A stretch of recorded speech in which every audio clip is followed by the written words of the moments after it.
The field is called translational medicine, where we bring things to the clinic.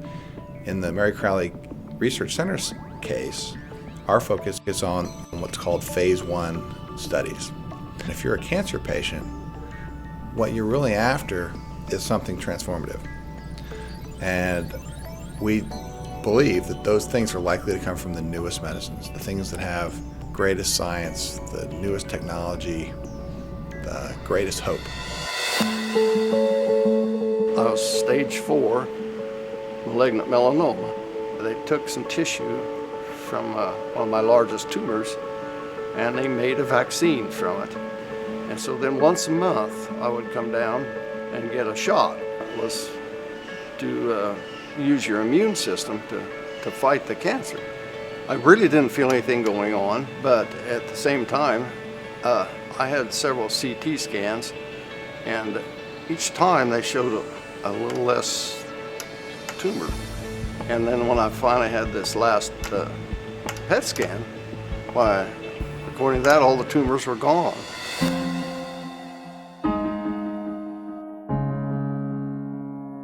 In all honesty, I think that the therapies to effectively treat cancer are already discovered. It's good that we've cured cancer in mice for the last 5-6 years, but it's sad that it hasn't come to the patient.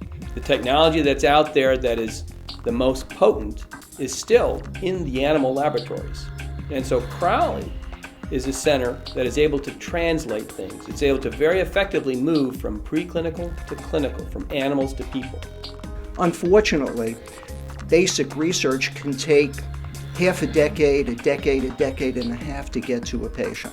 Well, at Mary Crowley, we have been able to more rapidly put it into practice, to have 1 foot in basic research, 1 foot in the clinic, and to be able to translate back and forth and adjust during our studies. The way I like to look at it is personalized therapy, where it's a treatment that is basically engineered for you as a patient. In June of 1999, they found my lung cancer. The gene that they put into the cancer cells was supposed to encourage my body's own immune system to fight the cancer. And I had 6 injections of the vaccine. I never missed a day of work. There's no side effects to it. After I finished, I had a CAT scan and they couldn't find any cancer. We're at the cusp of a complete revolution in terms of how we take care of these patients, because we're quickly approaching the point where the drugs in the clinic under investigational study are dramatic as opposed to what's available in the community setting.